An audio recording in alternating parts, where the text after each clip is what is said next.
Debtor क्या होते हैं? ये बाबू भैया को देखो बार बार कहते हैं पैसा नहीं है रे, कल आना। तो देखो, बैड डेब्ट्स तो कॉमर्स के बच्चों के लिए वैसे भी क्या है, गाली है।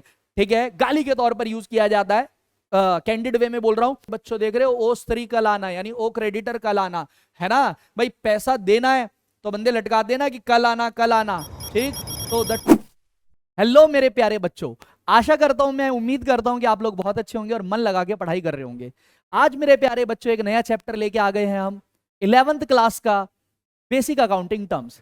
इस चैप्टर के अंदर बेटे हम समझेंगे कि अकाउंट्स के अंदर क्या क्या बेसिक टर्म्स का हम इस्तेमाल करते हैं। ये चैप्टर हमारे लिए 11th क्लास के बच्चों के लिए एक फाउंडेशन होने वाला है, एक नींव होने वाला है। इसमें हम ये जानकारी प्राप्त करेंगे, हम पता करेंगे कि भाई अकाउंटेंसी के अंदर किन किन टर्म्स का इस्तेमाल किया जाता है। बिजनेस क्या है, एंटिटी क्या है, कैपिटल क्या है, असेट क्या है, लाइबिलिटी क्या है, रेवेन्यू क्या है, एक्सपेंस क्या है। ठीक है जी? तो चलिए बेटे, बिना देरी करे हुए इस चैप्टर को हम स्टार्ट करते हैं। सबसे पहले बच्चों देखो कि इसके अंदर हम जो डिस्कस करने वाले हैं भाई, एंटिटी क्या होती है। मेरे प्यारे बच्चों, एंटिटी, बिजनेस एंटिटी भी होती है और नॉन बिजनेस एंटिटी भी होती है। अगर मैं इन शॉर्ट बोलूं, अकाउंट्स की नजरों में, लॉ की नजरों में, जो बिजनेसेस होते हैं बेटे, ये भी क्या होते हैं, एक पर्सन होते हैं, एक व्यक्ति होते हैं। ठीक हो गई बात, ये नहीं हो गई? तो जितने भी बिजनेसेस आप देखते हो, छोटे से छोटा, बड़े से बड़ा, ये सारे के सारे मेरे प्यारे बच्चों क्या हैं, एंटिटी हैं, यानी एक व्यक्ति है। अब सर आपने लिखा यहां पर एक बिजनेस एंटिटी और नॉन बिजनेस एंटिटी, इसका मतलब क्या है? बिजनेस एंटिटी वो एंटिटी होगी जो प्रॉफिट मोटिव के लिए, प्रॉफिट पर्पस के लिए काम करेगी। जबकि नॉन बिजनेस एंटिटी का मतलब क्या है? ऐसी ऑर्गेनाइजेशन, ऐसी संस्थाएं जिनका उद्देश्य, जिनका मोटिव प्रॉफिट नहीं होगा। इनको आमतौर पर हम नॉट फॉर प्रॉफिट ऑर्गेनाइजेशन भी कहते हैं। आपने सीबीएसई का नाम सुना होगा। सीबीएसई बेटे एक एंटिटी है, लेकिन इसका उद्देश्य है अपने मेंबर्स को, अपने लोगों को सेवाएं प्रदान करना है, सर्विसेज प्रदान करना है, ना कि प्रॉफिट कमाना। 12th क्लास के, 10th क्लास के बोर्ड के पेपर कंडक्ट करता है सीबीएसई। जितने भी बच्चे सीबीएसई 12th बोर्ड और 10th बोर्ड के पेपर देते हैं, वो सारे के सारे बच्चों उसके मेंबर्स हैं। लेकिन सीबीएसई का उद्देश्य है उनसे प्रॉफिट कमाना नहीं है, सिर्फ और सिर्फ उनको सर्विसेज देना है। जबकि दूसरी तरफ बिजनेस एंटिटी जो होती है, इनका एकमात्र उद्देश्य क्या होता है बेटे? अपने प्रॉफिट को मैक्सिमाइज करना, प्रॉफिट को कमाना। तो देखते हैं बेटे, यहां पर entity is an economical unit which may be business entity और नॉर्मल एंटिटी। एग्जाम्पल के तौर पर देखो बेटे, एएस एकेडमी, टिस्को हो गया, बीकानेर हो गया। TISCO Tata iron steel company हो गई बेटे, और ये आपका बीकानेर। ठीक हो गई बात? तो देखो आगे टाइप्स ऑफ एंटिटी की बात करेंगे तो एक तो बच्चों आपके पास हो गया क्या? Business entity. वहीं दूसरी तरफ हम बात करेंगे तो ये क्या हो जाएगा बेटे? Non business entity. अगर बिजनेस एंटिटी की बात करेंगे तो देखो, a business entity means an economic unit which formed for earning income by providing services और selling goods। इकोनॉमिक एंटिटी यानी बिजनेसेस वो होते हैं जिनका एकमात्र उद्देश्य प्रॉफिट कमाना होता है, या तो सर्विस देकर या फिर गुड्स को बेच के। एग्जाम्पल बेटे आप लोगों ने देख लिया, मारुति सुजुकी हो गया बेटे, एलजी इलेक्ट्रॉनिक्स हो गया, परम कंप्यूटर, एएस एकेडमी, ये सारी चीजें बेटे। वही non business entity means an entity which is formed for earning income by providing services to its member and society. Such entities are called not for profit organisation. जैसे मैंने आपको example बता दिया बेटे, आईसीएआई हो गया बेटे, institute of chartered accountancy of India, CBSE हो गया, ये सारे के सारे क्या हैं बेटे? नॉन फॉर प्रॉफिट ऑर्गेनाइजेशन है। आगे चलते हैं बेटे, business transaction one of the most important topic है बेटे। तो देखो, ट्रांजैक्शन का मतलब क्या होता है बच्चों? आपको मैंने पहले भी बताया है, ट्रांजैक्शन का मतलब सिंपल हो जाता है बेटे, हिंदी में बोले तो लेन और देन। क्लियर हो गई बात? कोई भी अगर बिजनेस के अंदर ट्रांजैक्शन है तो बेटे उसके अंदर लेन और देन हमेशा इन्वॉल्व होगा बेटे, लेन और देन हमेशा इन्वॉल्व होगा। और ये जो बिजनेस ट्रांजैक्शन है बेटे, ये मनी के टर्म्स में हो सकती है, गुड्स और सर्विसेज के टर्म्स में हो सकती है, प्रॉमिस के टर्म्स में भी हो सकती है। जैसा कि मैंने बताया प्रॉमिस दो तरीके के होते हैं बच्चों, एक तो प्रॉमिस का आप बिजनेस को लेन हो सकता है, और बिजनेस भी प्रॉमिस का क्या कर सकता है, देन। ठीक है बेटे, लेन करेगा तो यानी बिजनेस को प्रॉमिस मिल गया, ये असेट्स कहलाएगी, और देन करेगा तो हमें चेक करना पड़ेगा बेटे इंटरनल प्रॉमिस है दिया है हमने या एक्सटर्नल। अगर इंटरनल होगा तो कहलाएगा बेटे कैपिटल, और एक्सटर्नल होगा तो कहलाएगा बेटे लाइबिलिटी। क्लियर हो गई बात या नहीं हो गई? बहुत बढ़िया। तो बिजनेस ट्रांजैक्शन के अंदर बेटे एस्पेक्ट होते हैं दो, एक होता है लेन और दूसरा होता है बच्चों देन। बहुत बढ़िया भाई। तो देखो जैसे यहां पर आपको दिया हुआ भी है कि भाई ये देखो सर्विसेज आपको मिली है और बदले में कैश आपने दिया है। ठीक है, गुड्स आपने बेची है, बदले में कैश आपको बेटे मिल गया है। क्लियर हो गई बात? तो बिजनेस ट्रांजैक्शन आई होप कि आपको समझ में आ गया होगा। आपने देखा होगा आप किसी दुकान पे गए, वहां पर आपने क्या कहा कि भाई मुझे मिठाई दे दो। ठीक हो गई बात? आपने मिठाई ले ली और बदले में कैश दे दिया। ये क्या कहलाएगा बच्चों? बिजनेस ट्रांजैक्शन कहलाएगा। ठीक इसी तरीके से अगर बेटे आप बात करेंगे, किसकी बात करेंगे कि भाई आप एक कपड़े की दुकान पे गए, एक मोबाइल की दुकान पे गए, तो उस कंडीशन में क्या होगा, आप मोबाइल ले लेंगे और बदले में क्या कर देंगे बेटे, कैश दे देंगे। ठीक हो गई बात या नहीं हो गई? बहुत बढ़िया भाई। तो आगे देखते हैं बच्चों, यहां पर अकाउंट क्या होता है मेरे प्यारे बच्चों? अकाउंट बेसिकली हम जो जितनी भी अकाउंटिंग कर रहे हैं तो जो उसके अंदर सबसे छोटी टर्म होती है दैट इज अकाउंट। अकाउंट ही बनाते हैं। अकाउंट बेसिकली बच्चों क्या है? क्लासिफिकेशन है। जितनी भी एक तरीके की मेरे प्यारे बच्चों ट्रांजैक्शन होंगी, उन सारी ट्रांजैक्शन को इकट्ठा करके एक अकाउंट में डाल दिया जाएगा। एग्जांपल के तौर पर राम आ डेटर, राम से रिलेटेड जितनी भी ट्रांजैक्शन होगी सारी की सारी राम के अकाउंट के अंदर बेटे शो कर दी जाएगी, दैट इज अकाउंट। अगर कैश से रिलेटेड जितनी भी ट्रांजैक्शन है सारी की सारी ट्रांजैक्शन कैश अकाउंट के अंदर दिखा दी जाएगी, दैट इज अकाउंट। अगर फर्नीचर से रिलेटेड जितनी भी सारी ट्रांजैक्शन है सारी ट्रांजैक्शन को इकट्ठा करके फर्नीचर अकाउंट में दिखा देंगे, दैट इज अकाउंट। अंडरस्टैंड और नॉट? मेनली बेटे अकाउंट होते हैं पांच। असेट होता है लायबिलिटी, कैपिटल, रेवेन्यू और एक्सपेंस। ये पांच अकाउंट होते हैं बेटे। असेट आप जानते हैं बहुत सारी असेट होती है, जितनी भी असेट होती है सारी असेट्स के सेपरेट सेपरेट अकाउंट बनाए जाते हैं। जैसे प्लांट अकाउंट हो गया, मशीनरी अकाउंट हो गया, फर्नीचर अकाउंट हो गया, ये सारे के सारे बेटे असेट अकाउंट हो गए। ठीक हो गई बात या नहीं हो गई? ठीक इसी तरीके से अलग अलग प्रकार की लायबिलिटी होती है, तो लायबिलिटी से भी रिलेटेड जितने भी अकाउंट होंगे सारी सेपरेट सेपरेट ट्रांजेक्शन एक स्पेसिफिक अकाउंट के अंदर प्रेजेंट कर दी जाएगी, that is known as account. और इसे हम क्लासिफिकेशन भी कहते हैं बेटे। तो कहता है an account is a record of all the business transaction relating to a particular बेटे चेक करेंगे पर्टिकुलर पर्सन और item. In accounting we keep a separate record of each individual asset, liability, expense, income. The place where such record is maintained is termed as account। जिस place पे हम उसको इकट्ठा करके record करते हैं उसे कहते हैं बेटे हम account. Such as account as salary हो गया, सैलरी हो गया, अकाउंट ऑफ राम एटसेट्रा। अब देखो इसका फॉर्मेट बना दिया आप, जैसे यहां पर कुछ भी लिख लो, किसी भी चीज का अकाउंट है, सपोज दैट मैंने बना दिया बेटे कैपिटल अकाउंट, तो मैंने यहां लिख लिया कैपिटल अकाउंट। ठीक है, तो लेफ्ट साइड क्या हो जाती है बच्चों? ये डेबिट साइड हो जाएगी, और राइट साइड क्या हो जाती है बच्चों? ये क्रेडिट। लेफ्ट साइड हो जाएगी डेबिट और राइट साइड हो जाएगी क्रेडिट। लेफ्ट में आ जाएगा डेट पर्टिकुलर अमाउंट और राइट साइड में भी आ जाएगा बेटे डेट पर्टिकुलर अमाउंट। क्लियर हो गई बात या नहीं हो गई? किसी भी अकाउंट के बेटे टू साइड्स होती है, डेबिट और क्रेडिट। आगे आ जाते हैं बच्चों, हम बात करते हैं कैपिटल। कैपिटल क्या होता है? Amount invested by the owner, bye the proprietor. ठीक हो गई बात? मालिक के द्वारा बिजनेस के अंदर पैसा लगाया गया। कैश की फॉर्म में लगाया जा सकता है बेटे, असेट की फॉर्म में लगाया जा सकता है। ये क्या कहलाता है बेटे? कैपिटल। क्लियर है? अब एक चीज समझेंगे, जो कैपिटल होती है ये बिजनेस के लिए इंटरनल लायबिलिटी होती है। भाई पैसा किसका? मालिक का। लगा किस में दिया? बिजनेस में। मैंने आपको पहले बताया सेपरेट लीगल एंटिटी। क्या होता है सेपरेट लीगल एंटिटी? इसका मतलब ये है कि जो बिजनेस है वो सेपरेट है और ओनर जो है वो सेपरेट है, दोनों एक नहीं है। तो पैसा किसका था भाई? ओनर का, यानी प्रोप्राइटर का। लगा किसको दिया? बिजनेस में लगा दिया। तो अब भाई बिजनेस का पैसा नहीं है, बिजनेस ने उधार लिया है। किससे उधार लिया है? मालिक से उधार लिया है। तो मेरे प्यारे बच्चों जो बिजनेस के ऊपर ये पैसा क्या हो गया बच्चों? लायबिलिटी हो गया। लेकिन कौन सी लायबिलिटी? Internal liability. तो जो कैपिटल होता है बच्चों ये आपका क्या होता है बिजनेस के लिए, इंटरनल लायबिलिटी। पहले भी मैंने समझाया आपको अकाउंटिंग इक्वेशन में, यहां पर भी बता देता हूं। और इंटरनल लायबिलिटी वो लायबिलिटी होती है जो लाइफ टाइम ऑफ बिजनेस में कभी भी रीपे नहीं की जाएगी। ये टेंशन फ्री लायबिलिटी होती है, टेंशन फ्री, इसमें टेंशन की कोई बात नहीं है क्योंकि इसको किसी को पे नहीं करना। It refers to the amount invested by the proprietor in a business enterprise. Amount may be in the form of cash, goods or assets.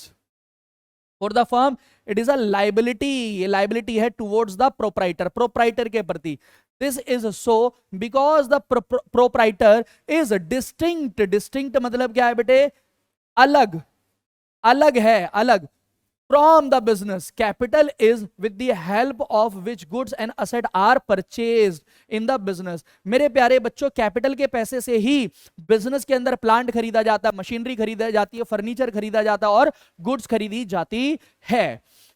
As such, in order to calculate the amount of capital, all current asset and fixed asset are added up and the external liability are the deducted out of it. यानी capital निकालने के लिए क्या करना है बेटे, आपको capital निकालने के लिए आपने टोटल असेट्स में से लाइबिलिटी, या फिर इसको बोल दें आउटसाइडर लाइबिलिटी, क्या कर दी जाती है बच्चों, माइनस कर दी जाती है, तो आपका निकल के क्या आ जाता है, कैपिटल। ठीक हो गई बात। और ये कैपिटल की मदद से ही आप देख सकते हैं कि जो बिजनेस में क्या खरीदा जाएगा बेटे, बिल्डिंग खरीदी जाएगी, प्लांट खरीदा जाएगा, मशीनरी खरीदी जाएगी। बहुत बढ़िया भाई। आगे देखते हैं ड्राइंग। बहुत बढ़िया भाई, ड्राइंग। ड्राइंग क्या है, इस एक इमेज से समझे। देखो बेटे, ये जो हमने पिज्जा का जो एक सर्कल है बेटे, इसको हमने मान लिया कैपिटल, और उसमें से एक स्लाइस जो निकाल लिया बेटे, एक जो स्लाइस निकाल लिया है आप देख सकते हैं, ये क्या हो गया बच्चों, हमारा ड्राइंग। इट मींस क्या होता है, जब ओनर यानी प्रोप्राइटर अपने पर्सनल यूज के लिए बिजनेस से पैसा निकाल ले, बिजनेस के यूज के लिए नहीं, अपने पर्सनल यूज के लिए पैसा निकाल ले, that amount is drawing.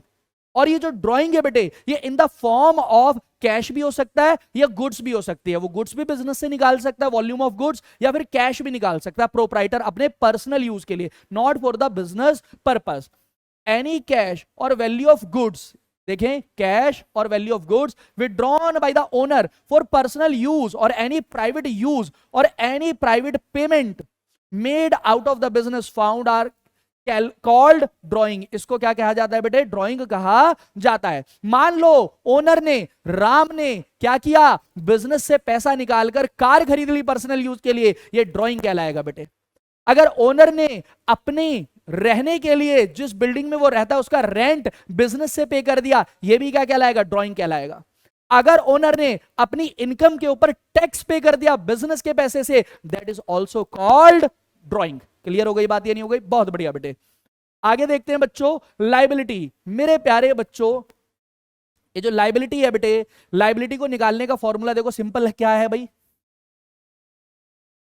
Liability equal to asset में से माइनस कर दो बेटे क्या, कैपिटल। आपको पता है जैसा कि बेटे जो टोटल असेट्स खरीदी जाती है बिजनेस के अंदर, जो असेट्स खरीदी जाती है, इसको कैसे खरीदोगे आप, कैपिटल से प्लस लाइबिलिटी से। कुछ पैसा कम पड़ गया तो बाहर से आप ले लोगे, बोलो हाँ या ना। तो अगर आपको लाइबिलिटी कैलकुलेट करनी है तो असेट में से आपने क्या कर देना है, कैपिटल को बेटे माइनस कर देना है, तो आपका क्या निकल के आ जाएगा बच्चों, लाइबिलिटी निकल के आ जाएगा। अंडरस्टैंड और नॉट? लाइबिलिटी बेटे फाइनेंशियल ऑब्लिगेशन होती है, किसके ऊपर, बिजनेस के ऊपर। फाइनेंशियल ऑब्लिगेशन, वो कर्जा जो हमें क्या करना है, टाइम टू टाइम पे करना है। अगर मैं बात करूं टोटल लाइबिलिटी की, तो capital is also liability but internal liability which is not to be repaid, जो कि हम रीपे नहीं करेंगे। On the other hand, if we talking about outsider liability, that is called liability as well. इसको बेटे time to time हमने क्या करना है, रीपे। कैपिटल टेंशन फ्री है, जबकि लाइबिलिटी टेंशन है बच्चों। क्यों? क्योंकि ये समय के अनुसार आपको टाइम टू टाइम किस्तों के तौर पर पे करना है। कैपिटल के ऊपर बेटे आपको किसी आउटसाइडर को इंटरेस्ट पे नहीं करना, जबकि लायबिलिटी के ऊपर आपको टाइम टू टाइम मेरे प्यारे बच्चों क्या करना है, इंटरेस्ट पे करना है। क्लियर हो रही है बात या नहीं हो रही? तो देखते हैं बेटे, it refers to the amount which the firm is liable to pay to the outsider. बहुत बढ़िया, इस वर्ड को देखें बेटे, आउटसाइडर को, है ना, excepting the amount owed by the proprietor, मालिक का पैसा छोड़कर, क्योंकि मालिक का पैसा तो बेटे, प्रोप्राइटर का पैसा तो क्या कहलाता है बेटे, कैपिटल, और ये पैसा क्या होता है, इंटरनल लाइबिलिटी होता है। In the other word, in the words of Finney and Miller, liability are the debt, they are amount payable to the creditor. This can be expressed as, मैंने बता दिया आपको कैसे। अब लाइबिलिटी की भी अगर बात करेंगे बेटे, तो लाइबिलिटी की भी दो तरीके की होती है, एक होती है करंट लाइबिलिटी और एक होती है बच्चों नॉन करंट लाइबिलिटी। इसको और करके हम लॉन्ग टर्म लाइबिलिटी भी कह देते हैं, लॉन्ग टर्म लाइबिलिटी भी कह देते हैं। ऐसी लाइबिलिटी जो लंबे समय में पे की जाएगी, और लंबा समय कितना, अगर कट ऑफ पॉइंट बाने तो बेटे 1 साल से कम समय की जो लाइबिलिटी है उसे हम करंट लाइबिलिटी कहेंगे, चालू लाइबिलिटी कहेंगे, जो विद इन 1 ईयर क्या कर देंगे पे, और 1 साल से अधिक समय बाद अगर जो लाइबिलिटी पे करी जाएगी उसे हम क्या कहेंगे बेटे, लॉन्ग टर्म लाइबिलिटी कहेंगे। एग्जांपल के तौर पर, अगर आपने किसी सप्लायर से सामान खरीदा बच्चों, तो आप उसको 2 महीने 3 महीने में उधार सामान का जो पैसा है वो आप दे देंगे। क्लियर हो गई बात? ये क्या हो जाएगा, करंट लाइबिलिटी। अगर आपके यहां पर कोई लेबर काम कर रहा है, आप उसको सैलरी देनी थी लेकिन अभी दे नहीं पाए, तो आपने उसको प्रॉमिस दे दिया कि भाई 1 महीने बाद आपको सैलरी दे देंगे, 1 साल बाद 2 साल बाद तो नहीं दोगे बेटे, ये भी क्या हो जाएगी, सैलरी आउटस्टैंडिंग, करंट लाइबिलिटी। अगर रेंट आउटस्टैंडिंग है, करंट लाइबिलिटी। कोई बैंक से लोन ले लिया आपने 7, 8, 10 महीने या फिर 12 महीने के लिए, तो वो भी क्या कहलाएगा, current liability. On the other hand, अगर आपने बैंक से लोन ले लिया 5 साल के लिए, तो बेटे आपका ये क्या हो गया बेटे, लॉन्ग टर्म लाइबिलिटी हो गया, लंबे समय में पे करेंगे। ठीक इसी तरीके से आपने बेटे किसी अपने दोस्त से, किसी जानकार से 2-3 सालों के लिए लोन ले लिया, ये भी क्या हो जाएगा, लॉन्ग टर्म लाइबिलिटी। डिबेंचर, अगर आपकी कंपनी और आपने डिबेंचर ऋण पत्र इशू कर दिए हैं, डिबेंचर इशू करती हैं, इसका भी पैसा आप 2 साल 4 साल 8 साल बाद पे करोगे, तो ये भी क्या हो जाएगा, लॉन्ग टर्म लाइबिलिटी हो जाएगा। तो जरा चेक करेंगे बेटे, अगर मैं बात करूं टाइप्स ऑफ लाइबिलिटी की बात करेंगे, तो मैंने आपको जैसा कि बता दिया था बेटे, एक तो हो जाएगी इंटरनल लाइबिलिटी। इंटरनल लाइबिलिटी बोले तो कैपिटल। क्लियर हो गई बात? बेसिकली अगर बिजनेस के द्वारा, देखो लाइबिलिटी है क्या, अगर आसान और सरल भाषा में कहूं तो बेटे, जब प्रॉमिस दिया गया बिजनेस के द्वारा, किसको, लोगों को। अब ये लोग 2 तरीके के हो सकते हैं, एक हो सकते हैं बेटे इंटरनल और एक हो सकते हैं आउटसाइडर। क्लियर हो रही है बात? अगर इंटरनल है तो यानी मालिक है, और मालिक को अगर प्रॉमिस दिया जाएगा तो वो क्या कहलाएगा, कैपिटल। आउटसाइडर है यानी बाहर के लोग हैं, और बाहर के लोग हैं तो बेटे इसको क्या कहा जाएगा, लाइबिलिटी कहा जाएगा। गॉट इट और नॉट? तो मैंने कैपिटल के बारे में तो बता ही दिया, amount invested by the owner, ठीक है। और ये कैसी लाइबिलिटी है, ये टेंशन फ्री लाइबिलिटी है। जैसे हम कैपिटल के बारे में सुनेंगे, हमारे चेहरे पे क्या आ जाएगी, मुस्कान। क्यों आ जाएगी मुस्कान? क्योंकि ये वो लाइबिलिटी है जो हमें बाहर के लोगों को कभी भी पे नहीं करना। इसमें घड़ी का कांटा टक टक टक टक, कैलेंडर टक टक टक नहीं चलेगा। क्यों नहीं चलेगा? क्योंकि इसके अंदर किसी की किस्तों को हमें लौटाना नहीं है, किसी को ब्याज देना नहीं है। On the other hand outsider liability क्या है, ये ऐसी लाइबिलिटी है जो बेटे टाइम टू टाइम हमें क्या करनी है मेरे प्यारे बच्चों, लौटानी है। आई होप कि आपको चीजें समझ में आ गई होंगी। आउटसाइडर लाइबिलिटी को भी मैंने बता दिया, 2 भागों में बांट दिया। एक हो गई मेरे प्यारे बच्चों आपकी क्या, करंट लाइबिलिटी, और दूसरी हो गई मेरे प्यारे बच्चों आपकी long term liability. Current liability जो होती है बेटे, ये 12 मंथ या 1 ईयर के अंदर अंदर आप क्या कर देते हैं, पे। और लॉन्ग टर्म लाइबिलिटी जो होती है, ये more than 1 year, more than 1 year, after 1 year इसको क्या किया जाता है बच्चों, पे किया जाता है।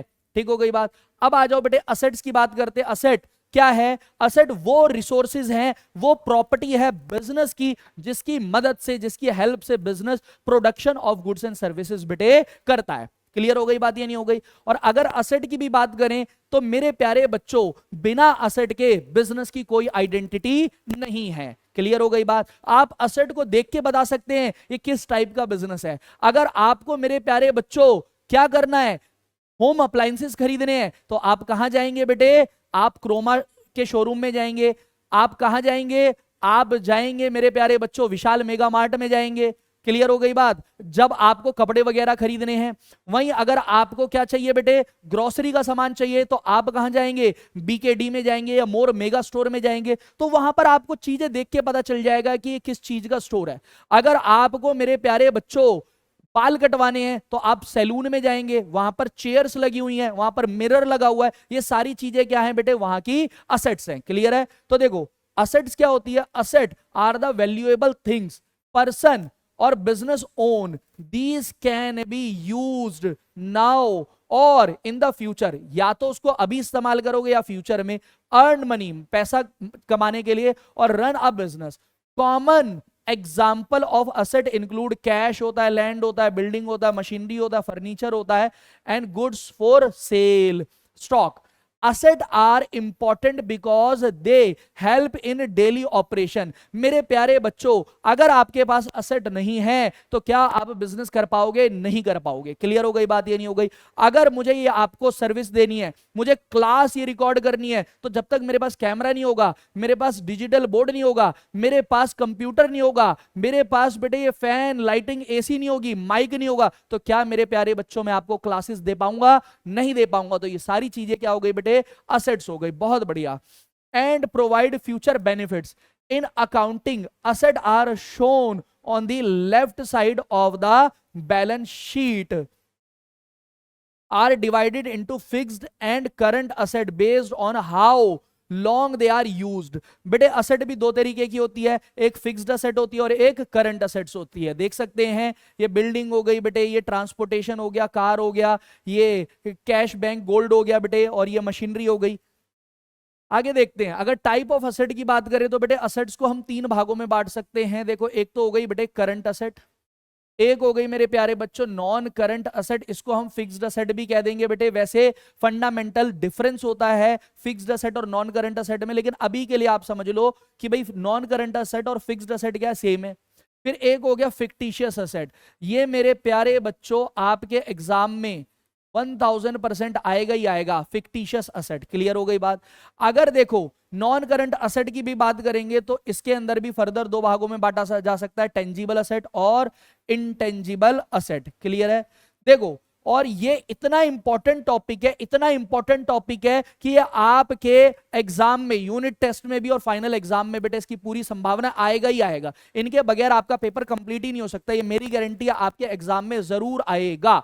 अंडरस्टैंड? तो देखो करंट असेट क्या होती है, अगेन वही जो बेटे 12 मंथ के अंदर अंदर कैश में कन्वर्ट हो जाएगी, या फिर in the process of production बेटे, in the process of production exhaust हो जाएगी। क्लियर है? जैसे एग्जांपल के तौर पर किसी व्यक्ति को मैंने सामान बेचा और 2 महीने बाद उसने मुझे पैसा दे दिया, ये क्या है मेरे लिए बेटे, करंट असेट है यानी डेटर। अगर मेरे पास स्टॉक रखा हुआ है तो ये भी मेरे लिए क्या है, करंट असेट है, कैश में कन्वर्ट हो जाएगा। ठीक हो गई बात?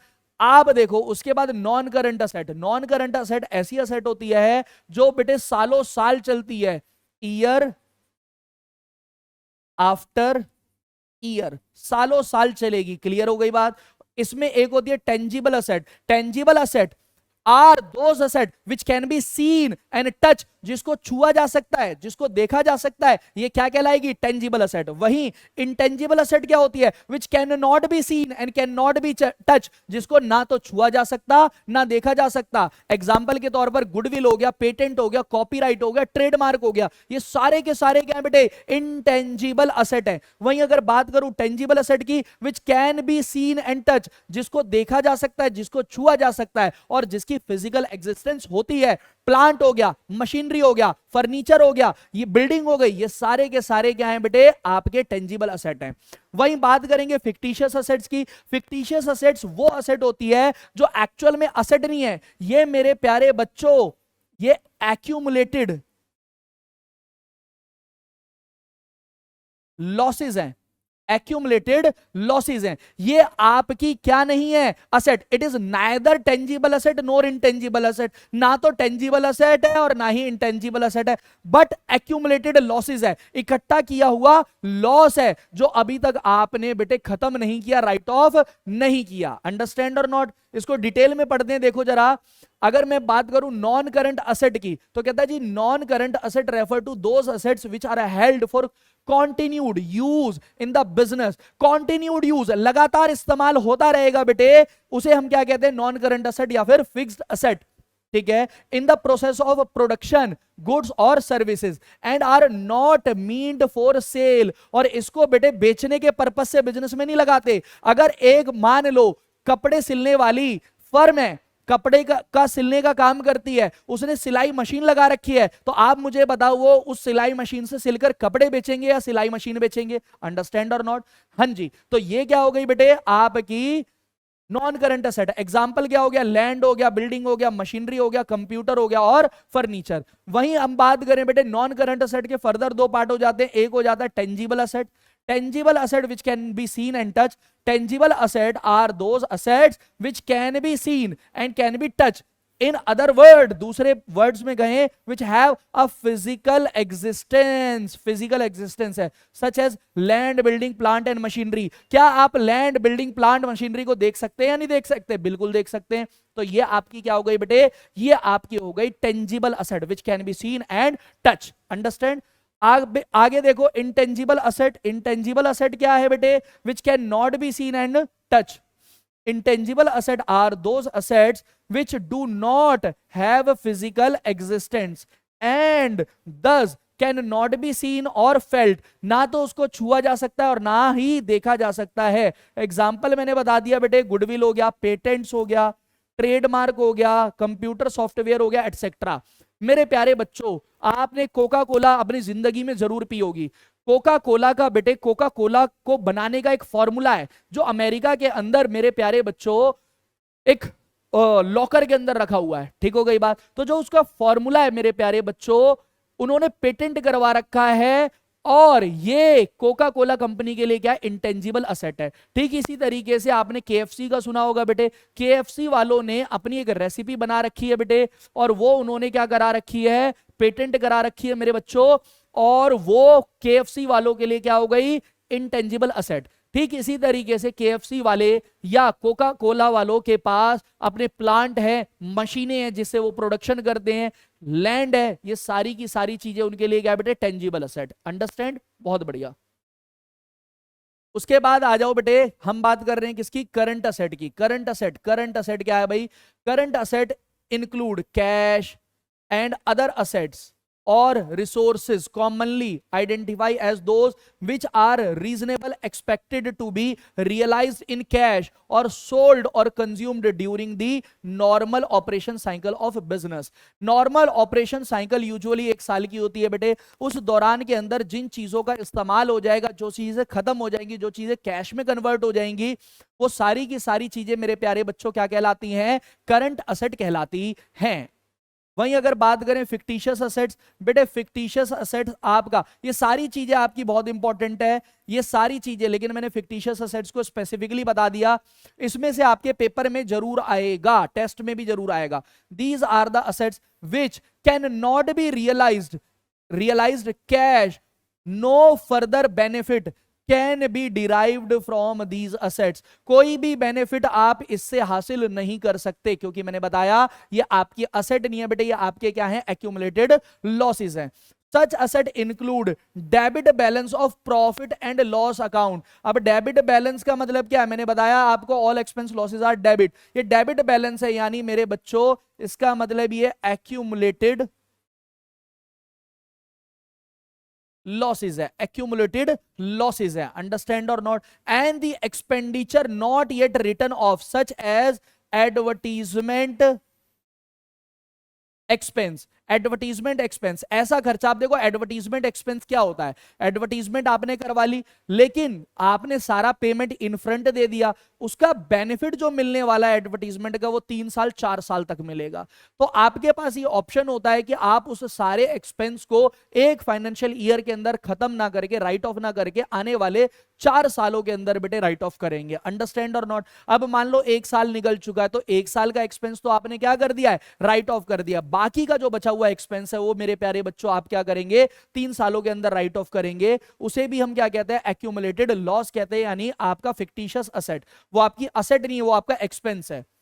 These asset but not really asset. इसको माना जाता है असेट, लेकिन ये एक्चुअल में असेट नहीं है, but are shown on the asset side of the balance sheet. Balance sheet के अंदर asset side only for the purpose of transferring them to the profit and loss account gradually over a period of time. Balance sheet में सिर्फ इसलिए दिखाया जाता है बेटे ताकि over the period of time, 3 साल में 4 साल में इसको आप ट्रांसफर कर सके थोड़े थोड़े पार्ट के अंदर, किसमें, बैलेंस शीट में। एग्जांपल के तौर पर समझो, आपने एक एडवर्टीजमेंट कराई और उस पर आपने 20 लाख रुपए बेटे खर्च कर दिया, ठीक हो गई बात। आपने सलमान खान जी से ऐड करवा लिया है बहामास चप्पल की, मां कसम मैं भी पहनता हूं, सलमान खान ने बेटे 20 लाख रुपए ले लिए। अब आप इस एड का जो बेनिफिट है आपको कितने सालों में मिलेगा, 4 सालों में। तो आप टोटल एक्सपेंस को 4 से डिवाइड कर देंगे, कितना आ गया बेटे, 5 लाख रुपीस ईच। अब आप क्या करेंगे,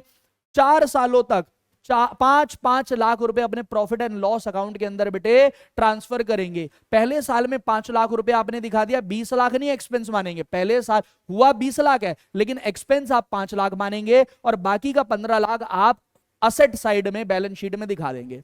लेकिन क्या वो 15 लाख की असेट है, नहीं बेटे, वो 15 लाख का एक्सपेंस है लेकिन माना असेट गया है। फिर अगले साल आप 5 लाख फिर दिखा देंगे, बचा कितना, 10 लाख। फिर उसके अगले साल आप 5 लाख फिर P&L अकाउंट में ट्रांसफर कर देंगे, बैलेंस शीट में कितना बचा, 5 लाख। और चौथे ईयर में, 4th ईयर में फिर 5 लाख रुपए प्रॉफिट एंड लॉस अकाउंट में दिखा देंगे, और बैलेंस शीट में कितना आ जाएगा, 0।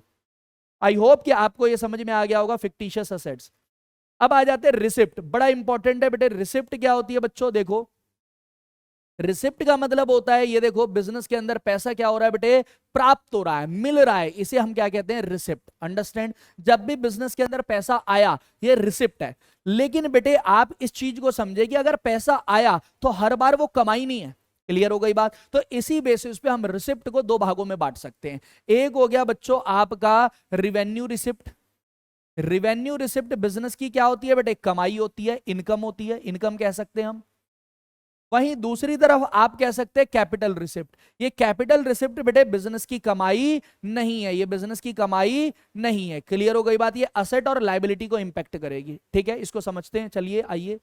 कहता है receipt are the amount of money received by a business or individual from various sources. These can include money from sales, rent, interest, commissions और loans. Receipt shows the cash inflow and help in keeping a record of all income और money received. Clear हो गई बात। हर वो चीज जिससे business के अंदर पैसा आ रहा है वो क्या है बेटे, रिसिप्ट है। रिसिप्ट और इनकम में बेटे फर्क है। रिसिप्ट में भी आपकी लाइबिलिटी को इंक्रीज कर सकता है और में भी आपकी असेट को डिक्रीज कर सकता है। In that very particular case आपकी रिसिप्ट आपकी इनकम नहीं है। ऑन दी अदर हैंड अगर आपको receipt normal course of business से रिसीव हुई है, उससे प्राप्त हुई है, तो वो आपका इनकम माना जाएगा। In that very particular situation receipt को हम रिवेन्यू रिसिप्ट कहेंगे। क्लियर हो गई बात। Sir normal course of business क्या होता है ये समझा दो।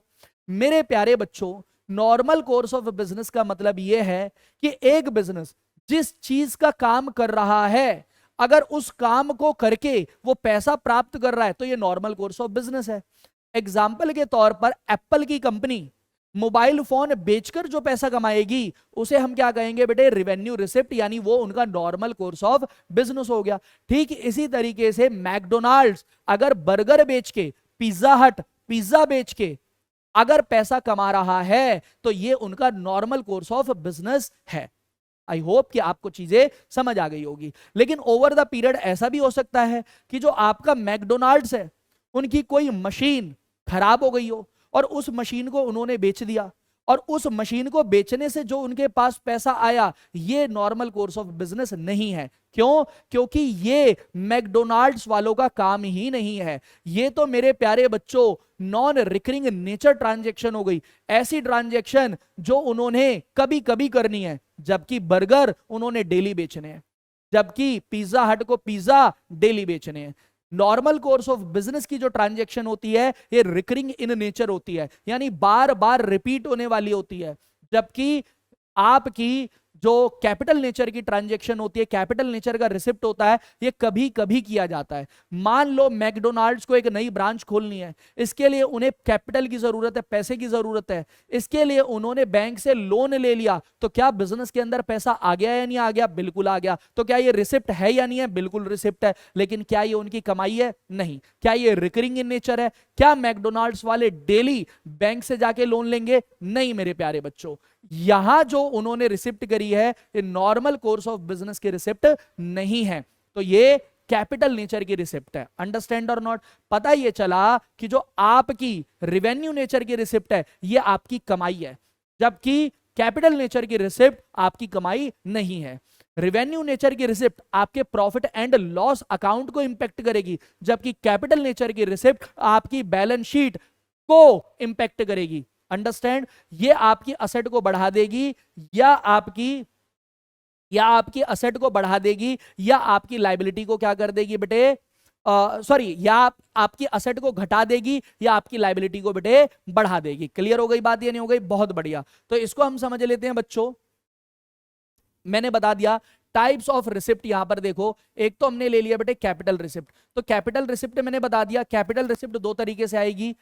असेट्स को आपने क्या कर दिया? सेल कर दिया, या तो आपने